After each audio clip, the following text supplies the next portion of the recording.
Dear friends, good morning, good afternoon, good evening. I know that some of you join us today from United States, some of you join us today from Canada, from United Kingdom, Ukraine, and the rest of the world. Thank you so much for joining us. We welcome everyone, those of you who been supporting Ukraine Global Scholars for many years now, and those of you who have never heard of UGS and joined today to just learn more about us. So thank you so much for coming today. So by way of introduction, my name is Julia Lemesh. I'm president of Ukraine Global Scholars. And I know you're all here for the masterclass, but before I introduce Olia Hercules to all of you, I just wanted to go through our agenda very quickly. My colleagues and I will share the presentation about UGS, our updates and success stories. And so it won't last more than 15 minutes. Then I will introduce Olia. We expect the masterclass to last around 60 minutes. Then I will do a quick wrap up. So in a nutshell, the event should not last more than 90 minutes. All right, so Ukraine Global Scholars. We are a public charity based in Boston, United States. So what we do, we select bright Ukrainian high school students aged 14 through 18, and all of them come from modest backgrounds. We provide them with 6 months of mentoring support after that, cover their application costs, and help them, get accepted at the world's best boarding schools and colleges.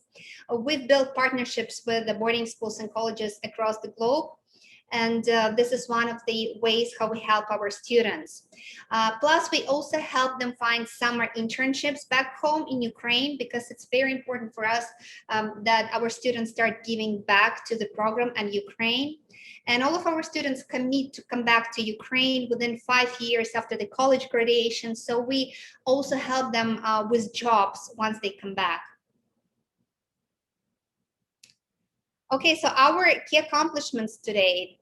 So 129 students got accepted at the world's top boarding schools and colleges, 86% acceptance rate, which is not bad, we believe. Then we've spent only $450,000 in operating expenses since 2015. And in turn, our students received more than $33 million in scholarships. So in other words, every dollar that you donate generates $70 in scholarships, or in other words, we can say it's 70% return on investment. We've also built partnerships with boarding schools in United States, and also with colleges in United States and across the globe. We also have our partners based in Canada, in United Arab Emirates, and other countries. We also have 70+ employer partnerships, meaning that we build those partnerships to help our students with summer internships and jobs back home. And we are proud to share that since 2015, we've built the community of 300 members, including our UGS students and mentors, ambassadors. They are extremely ambitious, well-educated, and patriotic. So this year, we've selected 54 students. They come from all corners of Ukraine.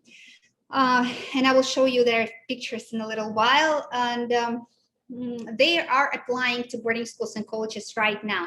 So we will know the results of their application process in March 2022.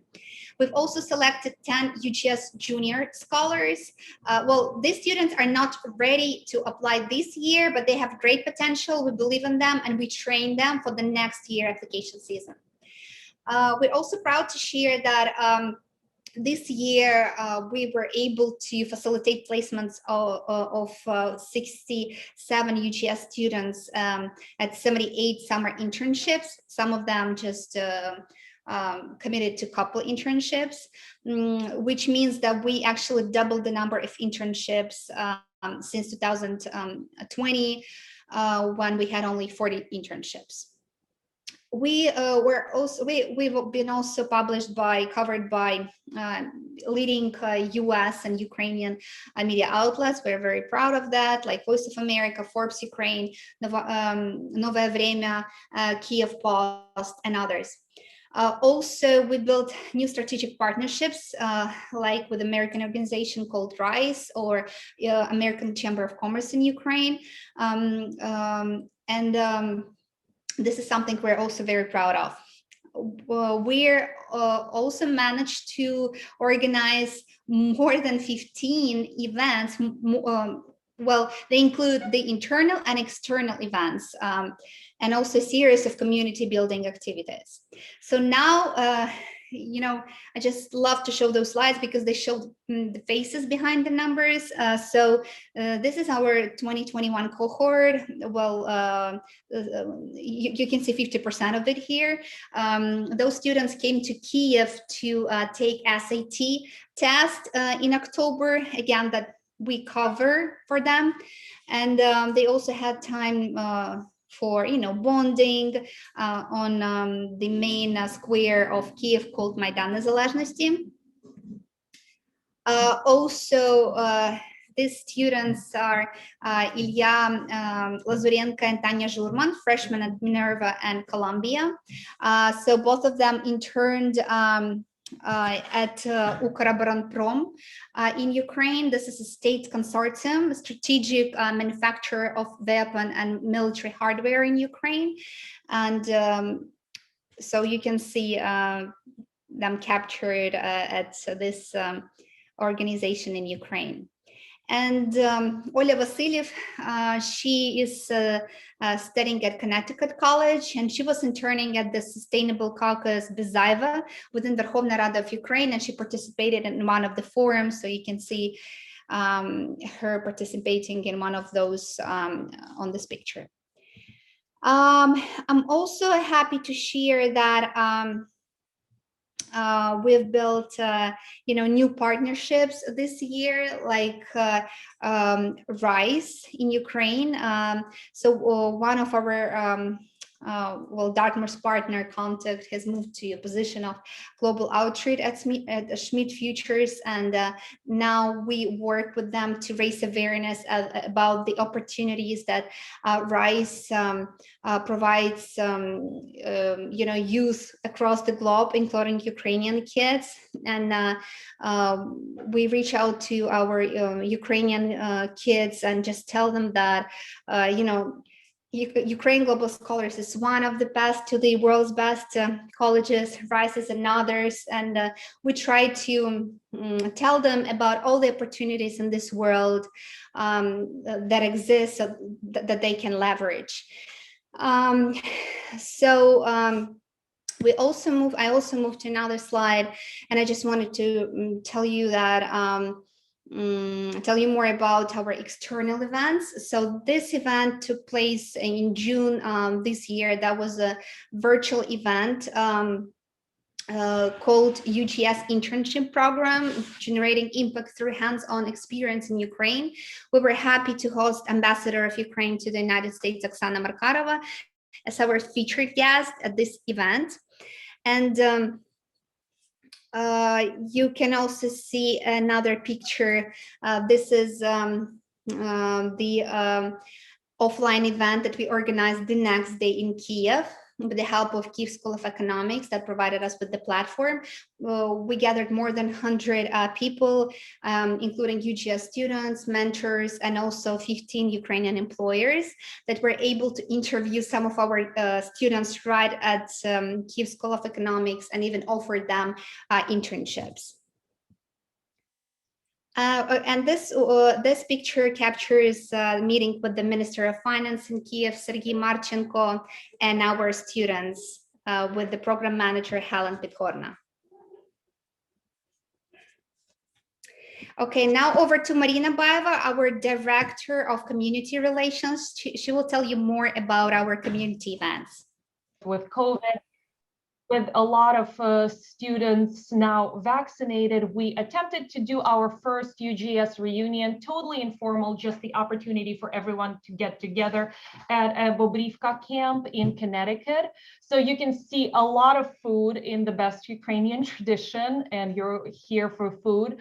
A lot of hiking outdoors, you know, being active, having fun, and of course, staying up really late, hanging out by the fire, singing songs, bonding in those kinds of ways.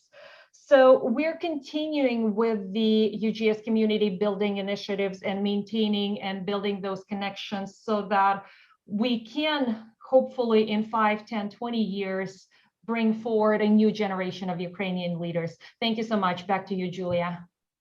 Thank you so much. Thank you so much, Marina. Misha, I think there are more guests joining us, so please help letting them in. All right, and so I promise this is the last slide before we actually move to the main part of our program, and I introduce Olia Hercules. But this is a really important slide because it illustrates why we actually gather here and why we need to fundraise for Ukraine Global Scholars. So our budget is not big enough, it's not big at all. I mean, it's just $180,000 a year, and we don't have like one major donor. We have donors from all over the world that help us, help us run the program. And so right now we urgently need to fundraise $35,000 to cover the expenses of the offline boot camp next year. And just for you to understand what boot camp is, it's actually a key part of the UGS support model, and where we directly interact with our students and spend 10 days teaching years worth of college counseling content. And this is why it's so important for us to fundraise for it, as next year we would like to come back to the offline model. The most effective model is actually gather them all together in one place in Ukraine.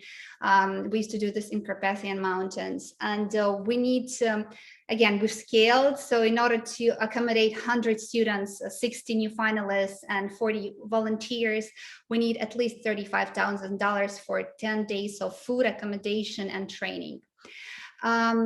So you can fundraise, you can donate, by clicking on this link. You can see it in the chat box, or you can just say, send us check, payable to Ukraine Global Scholars, and you can see the address here. So please do donate today during the masterclass. I'm actually happy to share that we've already fundraised $1,800 right now. Thank you so much for all of you who've already donated. So we've raised already almost $2,000. Thank you so much. But I hope some of you will support the initiative during the masterclass and will donate today too. All right, and now finally we're moving to the main program. We were moving to our wonderful Olia, and let me introduce Olia. I'm actually a huge fan of Olia. I have all her books. I hope you see 2 of them here, Summer Kitchen and Caucasus. I encourage you to buy them on Amazon or Bookshop if you haven't done so already. So originally from Ukraine, from Kakhovka, Olia Hercules is an award-winning storyteller, food writer, well-known chef, featured by all major media outlets, including New York Times, The Guardian, New Yorker, BBC. And Olia is doing a terrific job by popularizing the Ukrainian cuisine in the United Kingdom and across the globe. And friends, please welcome Olia. Olia, floor is all yours, or rather kitchen is all yours.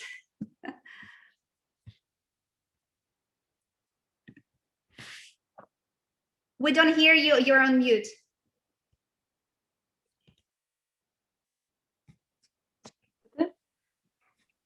Apologies. Okay, is that better? Can everybody hear and see me? Perfect. Excellent. Thank you so much for the presentation. It was so interesting to hear all the details. You're doing such an amazing job. And I just wanted to thank everyone who joined today. And to everyone who has donated already, it's a great cause, and I feel super honored and happy to support. And today we're going to make holubtsi, basically. You know, it's quite a traditional Ukrainian dish. However, my husband, you know, quite often it's made with meat, but my husband is vegetarian, so I kind of try to adapt Ukrainian classics and make them vegetarian. So that's what we're going to be doing today. I'm just going to quickly change the camera kind of like angle and show you the ingredients that I've got, and then we're going to get cooking. And yeah, I really hope some of you are joining, and if not, then you know, you can always watch this on repeat. But actually, this is quite a simple, kind of like delicious recipe and quite quick. I've got an hour, so we're going to get cracking. I'm just going to quickly show you what I've got here on the table today. Okay, so, okay, can everybody see? Don't worry, I've got a light. It's quite dark here today, but here we go. I think that should be fine. So I've got, this is the star of the show. This is chard. I've separated the chard leaves from the chard stalks. I'm kind of like a big proponent of a zero waste you know, philosophy. So we're going to be using everything. We're going to be using the stalks as well. They're going to go inside of the filling. Then for the filling, also we've got an onion. I'm going to show you how to dice that. I've got one carrot that I've already grated. And a little tip: if your carrots come from a good place, you know, I wash them really well, and I don't even bother to peel them, to be honest with you. Then I've got some mushrooms as well, and some pre-cooked brown rice, but regular rice or barley will work as well. I've got a little bit of garlic, and I've got some chestnuts, which are not necessary. If you don't have them, don't stress about it. But I had some that I had to use up, and it goes really nicely with the mushrooms. They're really lovely, kind of like sweet and earthy flavors together. Then for the sauce, I'm just going to do a very simple version of what my mom makes. So I've got some tinned tomatoes.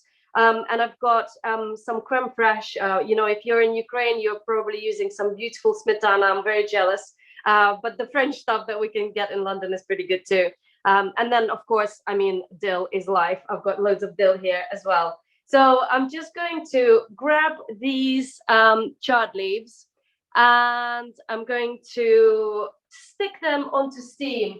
They won't need much time in the steamer. And I've got this. But if you've got a colander and a lid, that can work too. You know, you don't need kind of like a professional steamer, so to speak. So I'm just going to put the chard leaves in here in 2 tiers.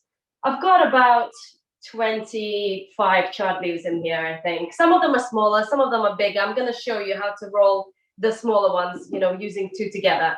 So literally 2 minutes. Do not let me forget. Can somebody put a timer on and then just give me, in case I forget, and give me a shout?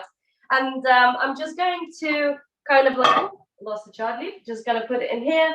And I'm just going to show you how to do this. Okay, so having like little kids and everything, you know, washing up is like a big thing that, you know, I just kind of like, who does love doing it? I hate doing it. So I'm just going to do everything in one pan.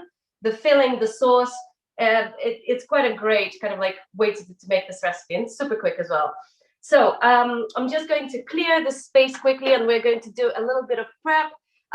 Another tip is to have kind of most of your things already prepped, so everything chopped and put into little bowls or something, or just on your chopping board, and then you're just kind of like assembling things together. It's much easier. So again, I'm just going to swap the camera down, and I'm going to show you how to do a little bit of you know, a little bit of knife skills basically. So I'm going to go down, and then I've got my onion. So that's going to take the longest kind of today. So we're going to do that and get them on. So we're kind of ready with our onions quite quickly. I've got a knife. So I've cut it in half. And as you can see, it's nice and stable here. I'm just going to check the camera level and see that you can all see. And then basically, to dice an onion quite small, what we're going to do is we're going to put our, you know, your non-dominant hand kind of like this into a bit of a claw position, as they say. And then I'm going to make incisions, kind of like cut along. The thinner you cut it this way, without cutting all the way through, yeah? So it kind of all stays together.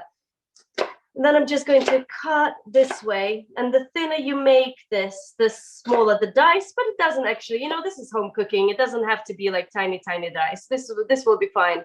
So I've cut lengthways, and now what I'm going to do, and watch this, don't cut the tips of your fingers. And now I'm going to make some incisions here, and then another one. But if you do one incision across, that's fine as well, okay? And now I'm just going to, these bits sometimes really get in the way and they become a little bit annoying. So I'm just going to basically just get rid of them for now and then cut them separately. And then you've got your 2 minutes.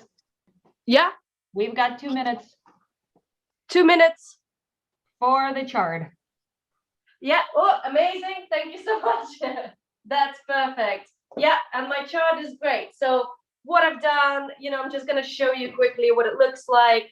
It's, you know, it's pliable. Even these stalky bits look like they're going to be really nice and rollable, okay? So I'm just going to put it on the side here to let it steam, you know, off the, I'm going to switch the water off now. We don't need it anymore. And I'm just going to let it steam off just here on the side. Okay, so for the onion, I've just got this. Oh, so you said 2 minutes. I was like, what? I need at least 40 minutes for this recipe. Okay, so now I'm just going to cut across it just like this. And as you can see, you've got nice little dice here. So again, just making sure that you haven't got your fingers like this. Otherwise, you will chop your fingers off. And I've just got this kind of like quite a grippy claw around the onion. And I'm just cutting across.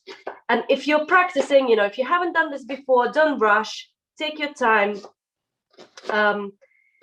It's always good to just take your time and make sure that you don't, you know, slice your fingers off. If you get to a point where you're feeling a little bit uncomfortable and it's you know, it's a little bit kind of unstable, actually, it's going to fall off if you keep doing that. Just flip it on to the more stable side. And then I'm just going to do the same kind of thing again and just turn it around, and I'm just going to chop through it. So, but you know, don't get stressed out if it's not perfect or some bits are bigger than others or whatever. You know, it's fine. As I say, this is like a delicious home cooked recipe, so it's okay for it not to be even. We're not in a factory, as I always say with my dumpling making as well. It's okay for things to be a little bit wonky. So I've got my onion. I've cut the other onion before because I was nervous that, you know, that we've got limited time. That was quite a huge onion actually, but it's okay. Oh, you made me cry with that onion. Sorry? You made me cry with that onion. I'm so sorry. Mine is actually really, really mild, surprisingly. So that's good. But I'm really sorry about your onion. So I'm just going to move this here. And what I'm going to do is you can use butter as well if you want this to be kind of like especially rich. I'm going for a more kind of like for a fresher version today. So this is just some nice sunflower oil for frying. And I'm going to let it kind of like heat up a little bit, and I'm going to put my onions in. And another really good tip is when you're frying your onions, when you put the onions in, immediately put, you know, like quite a nice kind of like pinch of salt. What the salt does, it draws out the water out of the onion, and it kind of like helps you not to burn your onions, okay? Or at least not to burn them as fast as you would have done otherwise. I've got my spatula here. Actually, you know what? I think I'm gonna go ahead and just like put them in. And it's already sizzling a little bit, so that's good. And I've got a kind of like a medium heat, but I'm going to lower it down in a little while. I'm just gonna get them started, and then I'm gonna turn it down to lowest. What we're looking to do with these onions is to kind of, you know, like caramelization really does take a long time, but we want a little bit of color and we want them to soften and to become translucent. But the darker you get them, the more kind of like of that rich oniony flavor you're gonna get. Another thing that I'm actually gonna get quickly is just a little bit of water. When you see in a little while, I will show you, that some things might begin to be stuck to the bottom of the pan, putting a little bit of water into it and kind of agitating it lifts those things up. It's called deglazing. We're just gonna grab a little thing of water, and then we're gonna do a little bit more chopping. Okay, so my water is here. And now what have I got? I've got my chard as well. I'm just gonna, again, like just quickly move my camera here. So chard stalks, delicious. And I know that some of you maybe are using cabbage or something else, and that's fine. If you don't have, you know, this extra stuff like chard stalks, it's not the end of the world. But I've got them, so I'm just going to use them as well. I'm gonna put them into the filling. So with chard stalks, you know, if you've got really like wide ones like this, I'm just going to cut them lengthways, and then we're going to cut them across into small pieces. What else have we got today? Another thing. So in case you're in Ukraine, and actually, I don't know, Mongol, you know, the chart, if you can find it so easily. If you can't, but you do come across really beautiful beetroot leaves, you know, this is originally the recipe that I found in Ivano-Frankivsk, actually, in a village called Kosmach. The lovely woman that I was talking to, Hanna, told me that in the summer they use the massive beetroot leaves, and they actually, instead of steaming them, they put them out in the sunshine so they wilt. But you know, often when you get beetroot with leaves at the market, they're already kind of a little bit wilted, which is quite good for this recipe.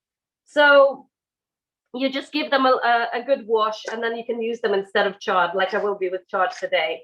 Okay, so as you can see, first I'm doing one job. I'm not doing like this and then across. I'm gonna make them all lengthways, you know, cut them all lengthways, and then we're gonna cut them across.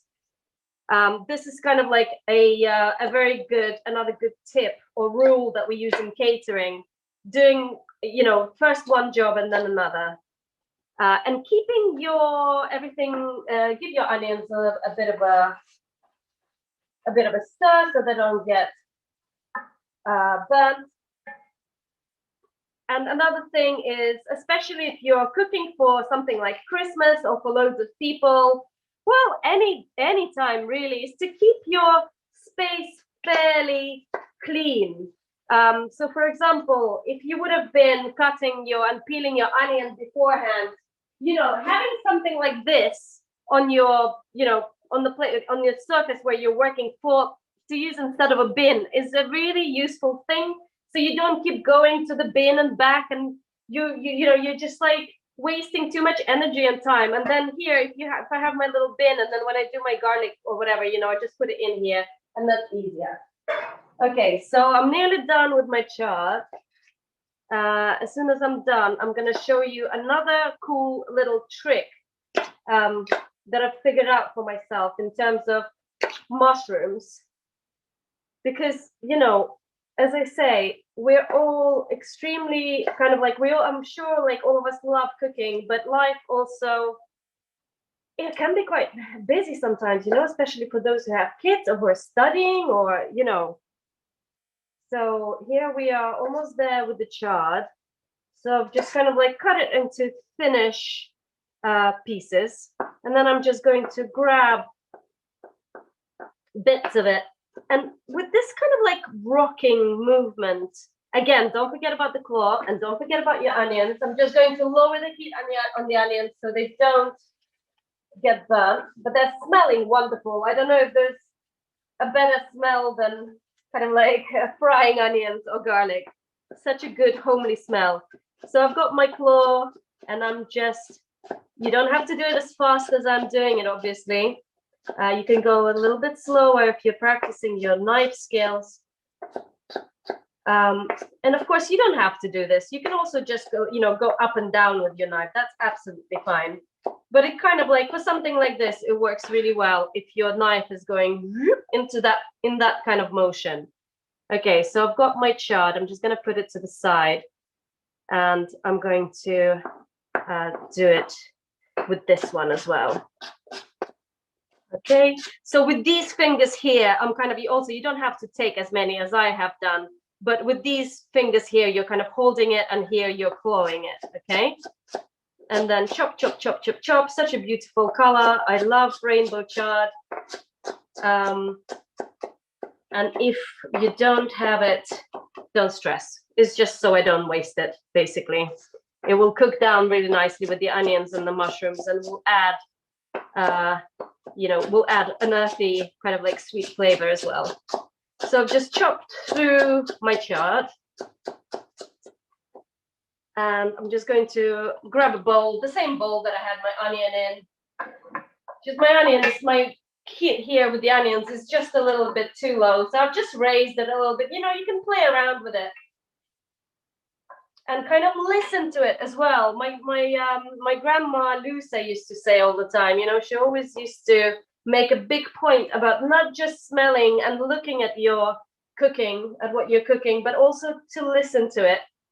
You can always tell, you know, if they go, if your onions, if you're doing something, you forget about your onions, or you don't hear them anymore, that means that the liquid has evaporated and they're probably burning.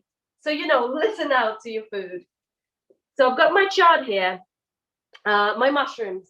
Okay, so this is quite a cool little tip for you guys, whether, you know, for whatever filling or sauce that you use using mushrooms. Instead of, I mean, you can do this, of course you can, you know, like cutting them. I'm just going to check that you can see what's happening here. Cutting them like that, and then, you know, you go across, and then across again, and then across again, and you've got your little pieces of mushrooms. Okay, this is fine. But basically last year I was making so many mushroom and sauerkraut vareniki, like literally, you know, kilos and kilos of mushrooms. And I just thought one day, what am I doing? Why am I cutting all of these mushrooms one by one? There must be a better way. And then what I did was this. Just going to make sure that you can see. So this is actually quite a sharp one, but you know, any kind of like box grater with big holes, this is what you want. And then you just go like this, and it's done. And this is a really good thing if you want to make some kind of a duxelle, or, you know, like to fry the small pieces of mushrooms to be used in a filling.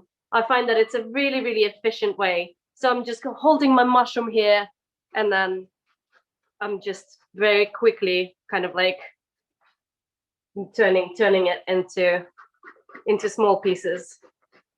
And again and again and again. If you've got kind of like big pieces left like that, just put them to the side, and then we're going to chop through them after. Okay, so my onions, I could see that they were kind of like becoming a little bit brown there, so I just added some water, and it's going to evaporate and also lift all of that caramelized flavor that is getting stuck to the pan, and also you're speeding up the process of this caramelization. Okay, so the mushrooms, it's actually quite a satisfying job. I don't know, it feels really nice. What else have I got here? Some loads of mushrooms. It looks like it's really quite a lot, but of course they're going to really shrink when you put them in with the onions. When your onions are kind of looking soft and translucent, I'm just going to get here. Unfortunately, I don't think I can zoom in, but let me, how hot is this? Let me just show you. I mean, this is your, you know, typical kind of like onion, but it's kind of like nice and you can see that it's getting softer. It's getting like little bits, little brown bits here and there. This is when I'm going to add the carrot as well. You don't need to use carrot, but I find that it, you know, it adds a really lovely sweetness to it. And then maybe I'm just going to add another little splash of oil just to make sure that it gets a really nice color, just like the onions do. Okay, so here we are. I've got my onions, I've got my carrot, and this is like a very typical Ukrainian thing. You know, smażenia that we add also to borscht or to any other soups to add sweetness. So you're teasing the natural sugars out of the onion and the carrots, and then that acts as a great kind of like natural sweetener. So the mushrooms are nearly there. And you see, so I've got like these little bits of mushrooms here. I'm just going to put them to the side and I'm going to chop through them in a second. Okay. So I've got my mushrooms. I'm just going to put them back into this bowl, and then I'm going to chop through the other bits as well, just so everything's kind of like nice and small. I've got brown rice, but you can use any grain that you like, really. It can be barley. You might hear my little son going ba ba ba ba ba. I do apologize. There was nowhere to dispatch them at this time of day. So here I am with my with these kind of like bits of mushrooms, just chopped through them, and then the other side to make them kind of like square. There we are. We're nearly there, really. I'm just going to, this is getting a little bit, my onions and my carrots were getting a little bit dry, so I just added, as you can hear, a little splash of water and gave it all a nice kind of like stir. Okay, I'm going to add my mushrooms and chard in a second. So yeah, so I've got rice, but it can be pearl barley, buckwheat, I don't know, even something like frike, you know, the kind of like smoked Middle Eastern wheat grain. It can be a normal white rice, but I quite like brown rice. I mean, it's, you know, arguably a little bit healthier. So we actually make a really big batch on Sundays, put it in the fridge, and then use it in a variety of ways, just kind of like to save time during the week. Chestnuts. Again, this is not, you know, this is not a necessary kind of like part of this recipe, but I did have them and I do love their sweetness. So if you can get, these were kind of like already cooked and vacuum packed. So if you can get hold of them, they do, you know, give a really nice texture, sweetness and flavor to the filling. But if you can't get them, it's not a big deal. Olia, can I add butter to the pan or not? Is butter okay? Yeah, butter is absolutely fine. Yeah, as I mentioned before, if you want your filling to be a little bit richer, absolutely go ahead and add butter. I've just gone with oil today, but butter is absolutely delicious, and why wouldn't we?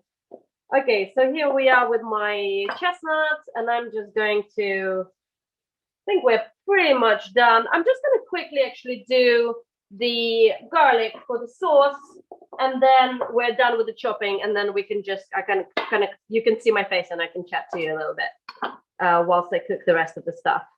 So the garlic, just going to get rid of the skins. They're really quite sticking. You know, if they're sticking too much, just give it a little bash like that and they will come away easily. And then again, so what I did, you know, I take off this kind of like root end and then just give it a gentle bash. And then the skins will easily come off. Again, you can chop your garlic. This is for the sauce, yeah? The garlic we're going to put in the sauce. What I'm going to do, actually, I'm going to add a little bit more water to my onions and give a little scrape. And then I'm going to actually add my mushrooms. So the mushrooms are going in with the onions and the carrots. And that's going to bring a little bit of moisture to the proceedings. And I'm going to raise the heat because I want them to start wilting quite soon. There's quite a lot of mushrooms in here. Right, with the garlic for the sauce, what I'm going to do is just going to quickly give it a little wipe so I'm nice and tidy here. And get rid of these guys. With the sauce, with the garlic for the sauce, what I like to do is to slice one and then to grate one. So the sliced garlic we're gonna put in to the butter or oil or whatever you're using, and just kind of like almost confit it very slowly, you know, on a low heat. So it doesn't color at all, but just gives that kind of like gentle garlic flavor. And with this other garlic, which I think life is too short for chopping garlic with a knife. So what I normally use is the fine side of the grater. Okay, and then this one, the grated garlic, we're gonna add for a, you know, for a different kind of flavor profile, for a slightly kind of like stronger garlic flavor. So I'm just gonna do that and put it in here, once on one side and this on the other side. And we're done with all of our chopping really. So I'm just going to switch the camera back here and talk you through the other things that we're doing. So yeah, so here we are with our mushrooms, and as you can see already, kind of like, so I've got it on a medium high heat actually.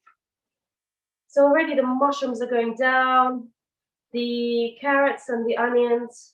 I would have taken, you know, we're in a little bit of a rush today. I would have taken a little bit longer maybe with this, just to make sure that the onions get a little bit more kind of like flavor. But if you don't, it just means that this dish will taste fresher rather than richer, you know. So it depends on your mood really, and on the weather outside. But of course, you know, we're gonna add some creme fraiche to the tomato sauce. Like, it's one of my favorite things to do. It's just something that quite a lot of people in Ukraine actually do, especially stuffed vegetables of any sort are involved. So as you can see, the mushrooms have given off quite a lot of moisture, and I'm just going to move them around just to make sure that this moisture kind of like boils off. And then I'm going to add the chard, which I want to lose the crunchiness, you know. I just want it to become softer. Just gonna check out my leaves quickly. My leaves are nice. They're already cool, which is good.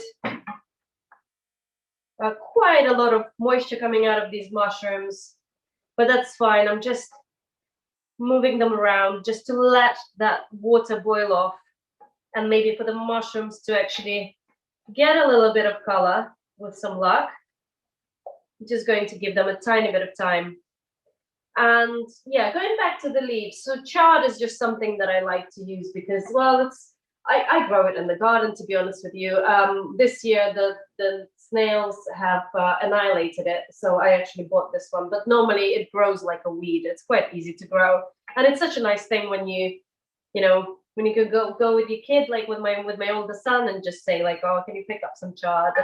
Make sure that it's not rhubarb leaves, they're poisonous. But you can use anything. You can use white cabbage, you can use Savoy cabbage, even, you know, if you're in America, collards, I guess, collard leaves, any dark green leaf, even kale. It's just that some of the leaves like kale and Savoy cabbage will take longer to steam. And of course, instead of steaming, you can also, you know, traditionally you would boil it. You would kind of like put it into some hot water briefly and then take it out, put it under a cold tap, and then you've got your pliable leaves. But I like doing this steaming thing. I don't know, it just works for me. And as I say, like, you know, there are so many recipes and so many variations of a dish, but I always encourage people to work with what they've got, either already at home or in their area. You know, if you don't have chard, like, don't go out of your way to find it. Just use white cabbage. That's absolutely fine. If you don't have chestnuts, completely, like, forget about it. Don't worry about it at all. If you've got some incredible, you know, wild mushrooms where you live and you can forage them, that's a very, you know, that would make for a very special filling. You know, those holubtsi would probably be quite good for, you know, a feast, like a Christmas feast or something, very special. Also, if you have some dried mushrooms, dried, you know, good quality wild dried mushrooms, you can reconstitute them in some hot water and then chop them up when they're nice and soft and rehydrated, and use them instead of the fresh mushrooms like I did today. In fact, you can use both. You can use fresh mushrooms and you can use reconstituted dry mushrooms too. In fact, I think I'm definitely going to do that for Christmas this year. What else is nice? Would be nice. Maybe some. If you have ever heard of barberries or like dried sour cherries, just a little bit, just for a little bit of a kind of like an acidic touch. And of course, those would work with meat as well. So if you have like a meaty filling, sometimes I add little barberries to the filling. I really like it personally. Okay, so we're here with the mushrooms. The water is kind of like gone almost, and they wilted quite a lot, as you can see. I'm just going to put the chard in and give it all a really nice stir. And actually, I'm just going to add a little bit more salt. I always make sure to season as I cook. Almost at each stage, I would, and you might think that I'm putting quite a lot of salt in, but you want these kind of things, especially fillings and everything, to be really nicely seasoned. We're going to give it a little taste afterwards as well. So, and also pepper. I mean, this kind of filling really loves pepper. If you want to make a meaty filling rather than a vegetarian, I wouldn't fry the meat. I would just use raw mince, or back in the day, before people used to use the big kind of like meat minces, like my grandma, she would have used a piece of meat and she would have kind of like hand cut it into very small pieces, and that's a really, really nice way to do it. Okay, so we're here with this filling. I've got my chestnuts as well, which I'm going to, there's some like kind of like bigger bits. I'm just going to crumble them with my fingers as well, which is fine. And just gonna put them in. So there are my chestnuts, and they will, take on a little bit of that moisture. My problem now is that this filling is going to be incredibly hot for rolling, but it's okay, because whilst it's cooling, I'm going to show you how to make the sauce, which is actually extremely easy. But here we are. We're pretty much, in other circumstances, I would have probably gone a little bit further until everything is a little bit more caramelized. But today, I need this to cool down, so I'm just going to take it out now. So I'm going to put it into the bowl, the same bowl that I used before for my mushrooms. And I'm going to lower the heat, and we're going to make our sauce while this is kind of like cooling down.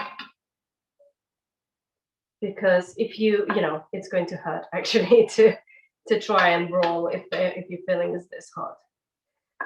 If you have a tray, you can spread it on a tray. If you're cooking along with me now and you're like, oh, but I want to roll them quite fast, just grab a tray, and which actually I might do now, because I've used this tray before anyway. So I'm just going to put this on the tray, and it's going to be able to cool down much quicker. So here we are with this.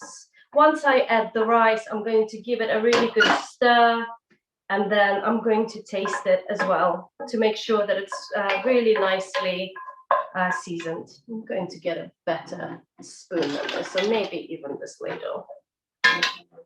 Okay. So it smells delicious. I mean, chestnuts, mushrooms, chard, very good ingredients. If you're just using mushrooms, good enough, very good. Okay, so here we are. I'm just going to spread it a little bit, just like this, so it kind of like cools down. I'm gonna put it to the side. And now, I'm not going to, a little maybe wipe with a paper towel would be great, but I think we've run out of paper towels.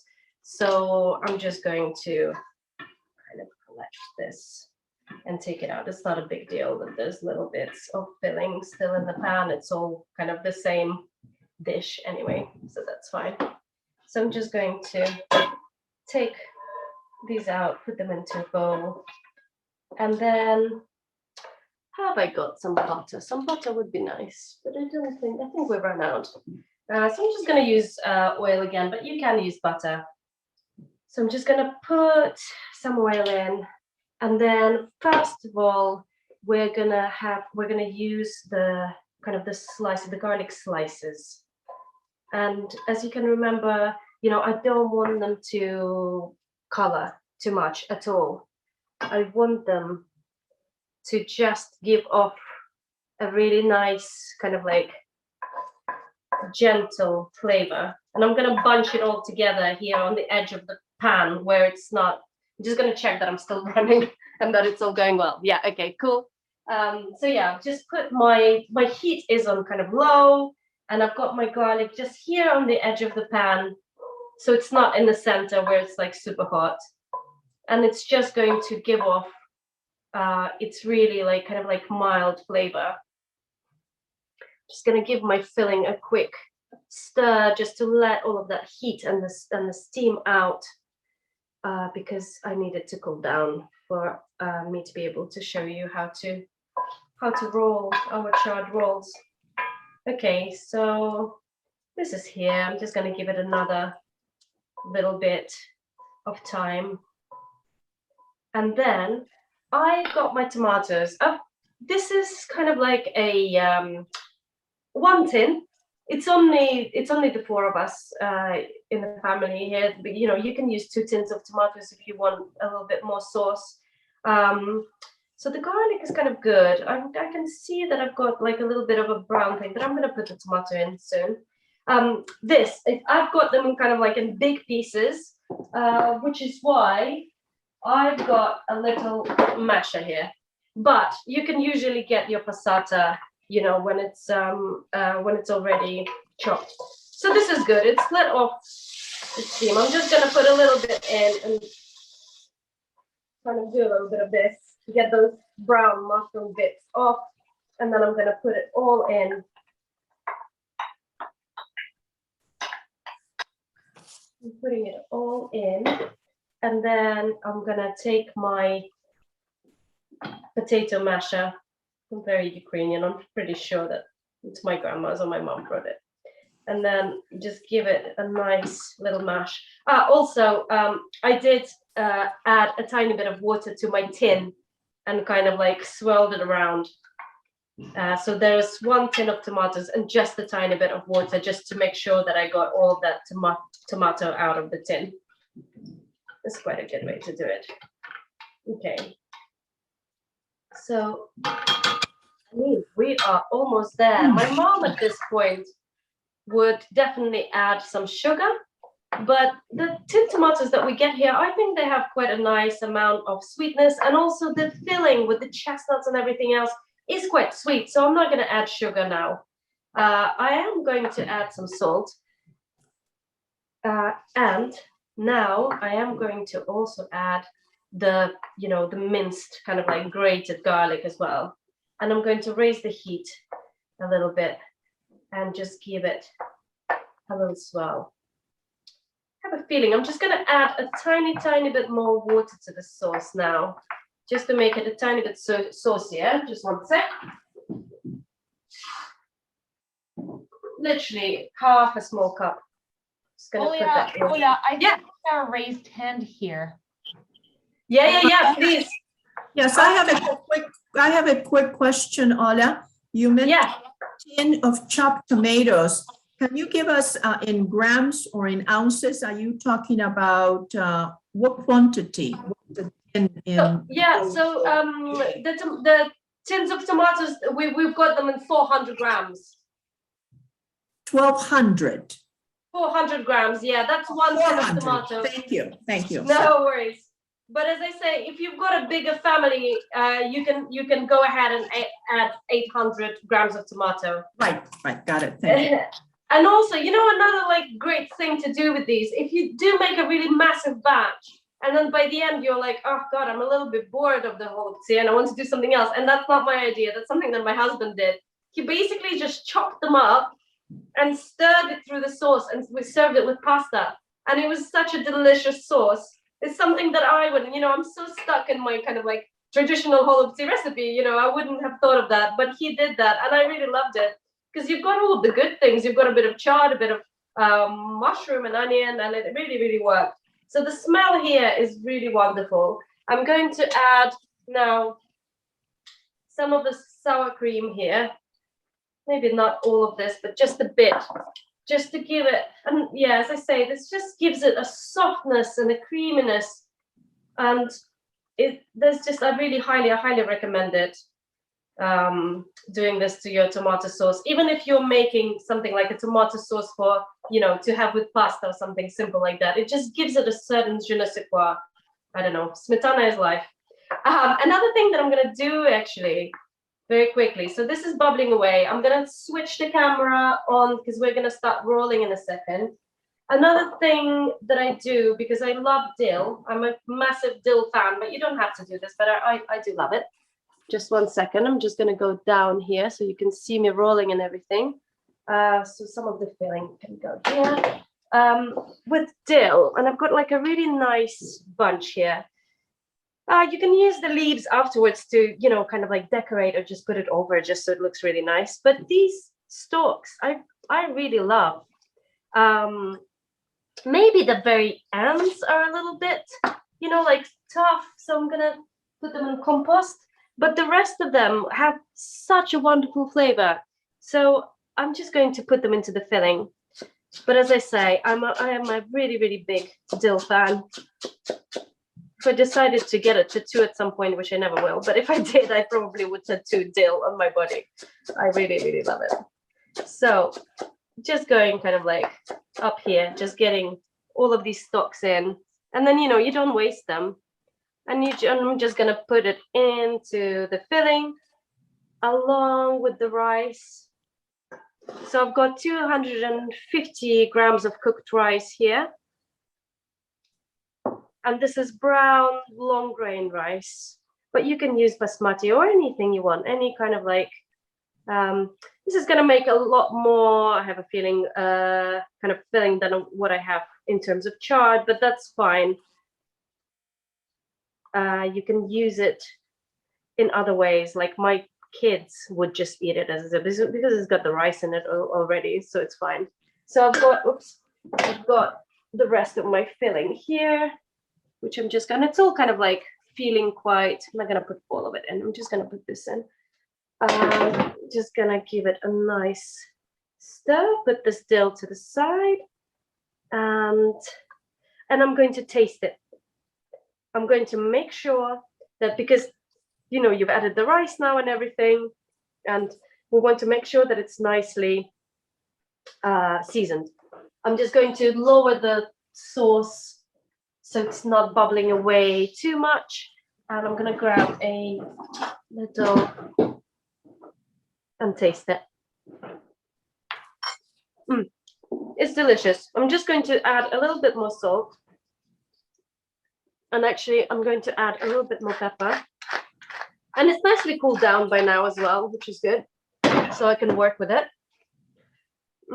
Just give it a good mix. My niece, who lives in Berlin now, she's 15. She just said the other day, she sent me a message. She said, Olia, I think my my classmates from Ukraine, she lived in Dnipropetrovsk before, in Dnipro. She said, I think they're going to be watching your cookery demonstration. So sending love to everyone in Dnipro, especially if you know my little niece. Okay, so I've got my filling and I'm just gonna grab my leaves here. Okay, so if, again, as I said before about the whole catering thing, we're gonna lay them out, so we can just go choop, choop, choop, choop, choop, and just do them all kind of like almost in one go. The bigger leaves are quite easy. You just do, and you know what? I feel like this side, when it's a little bit more texture, is nicer, almost like looks nicer. So I'm going to put it on the bottom, you know, I'm going to put it face down. So then when you roll it, you're going to get this kind of like nice texture on top. But it's, you know, it doesn't really matter. It's all about aesthetics, really. And then I'm going to show you quickly. Let's see if I've got some smaller leaves here. So yeah, for example, you don't have loads of big leaves, but you've got smaller leaves like this. What I'm going to do is I'm going to put them together. So one, and then another one kind of like on top. So it kind of like makes a bigger surface area, and you can still work with them, so you don't have to, you know, worry about it. And I'm just going to keep layering them on my work surface, and we're going to start rolling. I've got another big one here. Okay, so this is like a good start. Just going to switch my tomato sauce off because I don't want it to become too dry. I want it to, you know, reduce a little bit, but I don't want it to completely reduce. So our filling is here. I'm just going to grab a spoon. I've got a big spoon here. And now I'm just, again, first I'm just going to layer the filling here at the bottom of the, you know, where you've got the stock. And with the two, can everybody see? Yeah, the two here, again, just over here. And once I layer my filling, actually, I think I do have a good amount of filling for everything. I've got quite a few leaves there. And there you go. And then basically what we're doing is, you know, we're doing a bit of a burrito action. So I'm going to roll up first, and then I'm going to do the sides just like that. And then sorry, that's my son Wilfred. And then I'm just going to roll up like that. And we've got cute little parcels like this. And of course, you know, the seam side down, if you can keep it like that, if you can put them like that into the sauce after, it will work really nice. And this is just a beautiful thing. It's such a nice thing to make as well. Just like the process, this feels really nice. So again, I went up just like that, and then I'm just going to flip the sides and side. If your leaves are, you know, if you, I don't know, maybe overcook them or whatever, and they're a little bit craggly and kind of like all over the place, do this thing. If you've got some holes, basically, you can layer them one on top of the other, so the filling doesn't fall out. It's happened to me before, so, you know, it's not a big deal. So again, and then I've got another leaf here. So this is my double trouble here. So I've just got one leaf, another leaf, I've got my filling. And then I'm just going to hold, just checking that you can see, I'm just going to move a little bit over here. And then I'm just going to hold these here, then go up, just like we did before, and then to the sides, and then just holding it tightly, I'm just going to go like this. Okay, and there you go, and that's fine. So this is another big one, so I'm just going to go up. This is quite a big one actually, and then flip to the sides and then go up again. If you so this is like quite a nice, actually, you know, nice one to make in the summer as well, because it's quite a light dish. But when we go into the depths of winter, if you are a sauerkraut maker and you know you love making sauerkraut, I mean it's really easy to do. Grab some of the bigger cabbage leaves and stick them right underneath your normal kraut that you make, especially if you make a big batch. If you leave it there kind of like long enough underneath the kraut, or even like once you eat the kraut, you've got all of that kind of juice there. When they pickle, they can be used to make holubtsi, and that's just the most delicious thing. In that case, though, because there's so much acidity, we don't make a tomato sauce. Well, at least my grandma didn't cook them in a tomato sauce. She cooked them in a sour cream sauce, essentially. So loads of garlic, and loads of smetana, or, you know, creme fraiche. And you know, it's a really, really tasty recipe. And then you roast them. You kind of like, you bake them in the oven, then you open the lid, and then you leave them in a hot oven, so the tops of the cabbages become really nice and burnished, like really nicely caramelized on top. Oh, it's such a beautiful thing. I really, really love them. Just going to move these to the side here. They're pretty much ready to go. And you know what? It's gonna take literally 10 minutes, 10-15 minutes for them to cook in the sauce, because everything is cooked inside. I mean, that's such a quick, potentially such a quick recipe, done within an hour, or if you're not kind of like faffing around, even quicker. Again, you can also pre-make the filling in advance, and then, you know, just do these even quicker when you like come back from work or something. So, you know, it doesn't have to be hard or super involved. So I've got my charred leaves here again, and then again, I'm just going to put the filling in at the bottom. Again, if you've got any leaves that have holes or whatever, you can layer them up, one on top of the other or one by the side, you know, just side by side, just to make sure that you don't have any of those holes. So again, I'm just like up first, then the sides, and then quite tightly roll them up, but not so tightly that you're breaking them, you know. And again, I'm just going to go up and then flip the sides. And, you know, in this recipe, I think all of the flavors that I personally really love, and I'm sure that you do too, like there's acidity, there's sweetness, there's a little bit of, you know, of heat from that pepper. There is the creaminess in the tomato sauce, and earthiness from the leaves and from the mushrooms. It's a good one. It's a really good one. Okay, so here we are. We're nearly there with, I've got another batch of leaves. How are we doing for time? Olia, we have around 4 minutes. Amazing, cool. Let me do another couple, and then I'm gonna put them in, and we are pretty much, you know, we're good. We're good to go. 4 minutes. Okay, let's do another 4 rolls, and I'll finish them later. So I've got 1, 2, 3. Let's do another light one like this also, and then it can go in. Okay, so 1, 2, catering speed now. 3, 4, and then up we go, and to the sides, and roll these up. And then again, up. Oh, this one has got a little bit of a tough stalk, but it's okay.